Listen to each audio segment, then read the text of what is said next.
3 minutes avant d'embarquer. Là, actuellement, je suis à Lisbonne. Je suis censée embarquer le vol.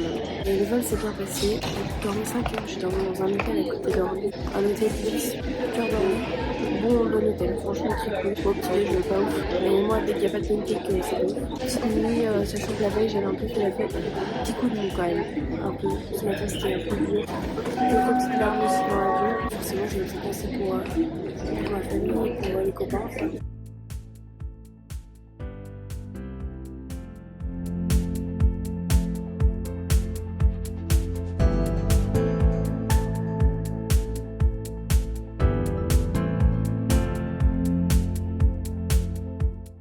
Je suis arrivée dans ma famille d'accueil. Ici, il est 19h, donc vous, il est à peu près 2h du matin. J'aurais fait du 4h, 2h du mat. Christelle, une ancienne collègue de boulot à moi qui est venue me chercher, qui m'a accueillie à l'aéroport. On a pris le taxi, on est arrivé chez la famille, donc Jennifer nous a accueillis, qui est une personne de 70 ans qui vit seule. Ses enfants ils sont partis, etc. de la maison. Elle accueille tout le temps des filles chez elle qui sont à IF comme moi. Et c'est trop drôle.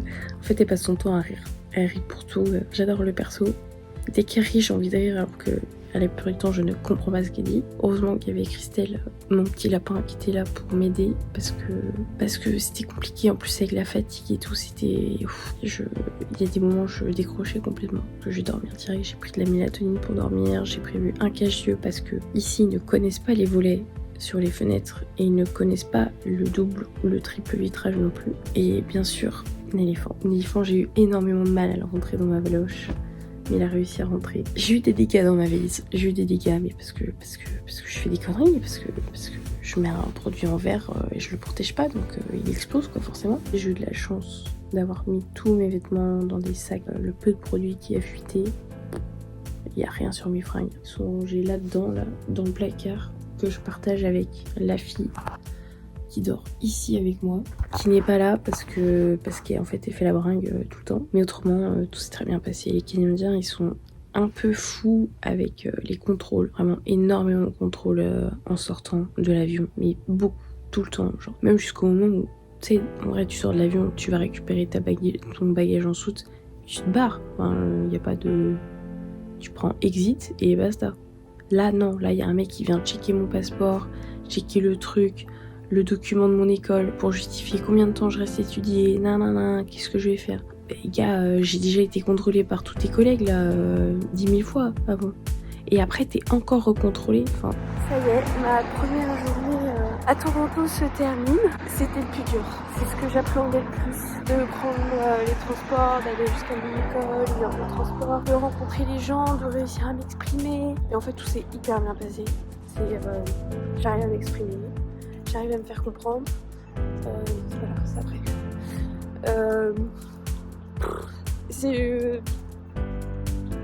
Puis je me rends compte de la chance que j'ai d'être ici, mais aussi de la chance que j'ai de bien le vivre. Ça fait 3 jours que je suis à Toronto. Un petit bilan s'impose, n'est-ce pas? J'ai visité Chinatown, qui est le quartier chinois de Toronto. Vraiment très sympa, on est à fond dans la culture chinoise avec que de la food chinoise, etc. Et japonaise, et tout ce qui est asiatique en fait. Et l'après-midi, je suis allée en cours dans une classe B2.1. J'étais très étonnée qu'on me mette dans cette classe, mais why not? J'y suis allée et je le sentais pas. Je le sentais pas du tout. Je rentre, il y a quasiment que des Français dans ma classe qui parlent littéralement pendant tout le cours français. Sauf pour interagir avec le prof, mais entre eux ils parlent français, ils font des blagues en français. Et je me suis dit, oh non, c'est trop dommage en fait. C'est pas pour ça que je viens, mais bon, let's go. Après c'était drôle parce qu'il y avait un breton, ils étaient drôles, leur van était drôle. En vrai la classe était très sympa. Je comprenais ce qui se passait dans le cours à peu près, mais en fait ça allait tellement vite qu'il y a des infos que je loupais. C'était vraiment que de l'oral, que de la discussion, que de la réflexion. Sauf que moi j'avais envie d'écrire aussi parce que je suis très visuelle et pour ça je me suis dit qu'il fallait quand même que je descende d'un niveau pour le moment, le temps de vraiment me mettre dans le bain. Après ils m'ont prévenu que la première première semaine, la deuxième semaine c'est vraiment très dur. Le temps de prendre le rythme, de trouver sa place, etc. Parce que non seulement tu changes de vie, tu connais plus personne, et puis en plus c'est pas du tout dans ta langue natale, donc c'est un peu le bordel. Aujourd'hui, troisième jour, j'étais dans la classe d'un niveau en dessous, B1.2, et c'est beaucoup mieux. Exercice sur table, exercice aussi en groupe, où on a un dialogue, etc. C'est vraiment les deux, et le prof était beaucoup plus attentif. En fait, le prof m'a dit tout de suite, écoute Emma, ne t'inquiète pas, si t'es un peu perdu, c'est normal, tout le monde est perdu la première semaine. Alors que l'autre prof de hier ne m'a pas du tout dit ça, l'autre prof n'en avait rien à faire, vraiment rien. Donc déjà c'est un peu plus rassurant. Et la classe, il y a des Français, je sais pas combien on est dans la classe, je crois qu'on doit être 15 ou 16 et il y a 9 Français. Mais le prof est tellement investi dans son truc qu'il interdit que des Français s'assoient l'un à côté de l'autre. J'étais assise à côté d'une Coréenne et j'avais 2 Japonais, j'avais une Française en face de moi mais plutôt loin, donc en fait on n'a pas pu se parler. J'ai beaucoup parlé avec la Coréenne qui était à côté de moi, qui était trop mignonne d'ailleurs. Si je parle avec des Coréens, des Argentins ou des Japonais, eux c'est full anglais et voilà. Et après ça se comprend, en même temps c'est tellement facile, c'est très dur d'apprendre à connaître quelqu'un dans une langue étrangère. Au niveau de la ville, c'est très chouette. Les gens sont vraiment très sympas. Ils disent pardon, ils disent merci. Quand tu attends le bus, tout le monde se rue pas à l'entrée du bus. T'as la queue, c'est à la queue le à attendre, donc ça c'est trop chouette. J'ai pris une carte de transport, ils appellent ça Presto Card. L'abonnement au mois c'est 156 $. Donc comment vous dire que j'ai fait 3 tours dans mon slip. Déjà sur mon premier mois, il y a 2 week-ends pendant 4 jours où je suis pas à Toronto, donc c'était pas rentable que je prenne le forfait d'un mois, mais par contre je le prendrai au mois de décembre, parce qu'au mois de décembre je suis full, je partirai pas en week-end, je pense pas. Hikaru, qui est ma roommate, ma coloc de chambre, est vraiment chouette. Elle a 21 ans et elle est très très mignonne, elle est japonaise aussi, on s'entend très bien. On est très différentes, elle est bordélique, je range mes affaires, elle dort beaucoup, je dors pas forcément beaucoup, j'arrive pas... le décalage horaire m'a un peu niqué mon sommeil, et dans tous les cas je suis pas une grosse dormeuse, le maximum que je fais en général c'est 8 heures. Quand je dors 10 heures c'est que j'ai fait la grosse jaille avant quoi. Mais ça se passe très bien. Bon, à cause d'elle, ce matin je suis arrivée en retard en cours alors que j'étais nouvelle dans la classe, parce qu'elle voulait absolument venir en cours en même temps que moi, mais sauf que dépêche-toi ma petite, et puis du coup je suis arrivée en retard. Tout à l'heure aussi j'ai appelé pour la première fois depuis que j'étais arrivée ma maman, et tout de suite j'arrivais plus à parler au téléphone. Même si le pays me plaît beaucoup, etc., c'est un peu compliqué de trouver le juste milieu entre je suis trop bien, je suis à fond dans mon truc parce que je suis vraiment faite pour ça, pour rencontrer des gens de partout. Parler anglais, j'adore vraiment ça, c'est hyper passionnant. Et je me sens beaucoup mieux dans la vibe américaine que dans la vibe française.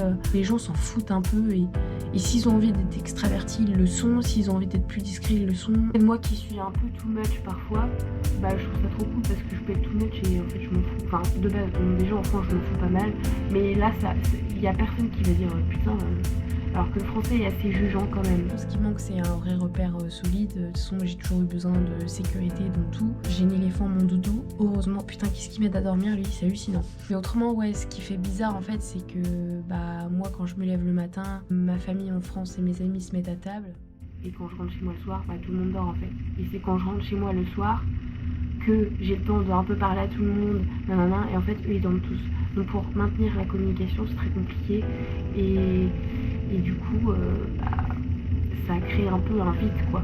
Un vide que Hikaru comble, que Jennifer, ma host family, comble aussi. Jennifer vient d'une petite île à côté du Venezuela, dans l'Amérique du Sud, si j'ai bien compris. Un matin je prenais mon petit déj.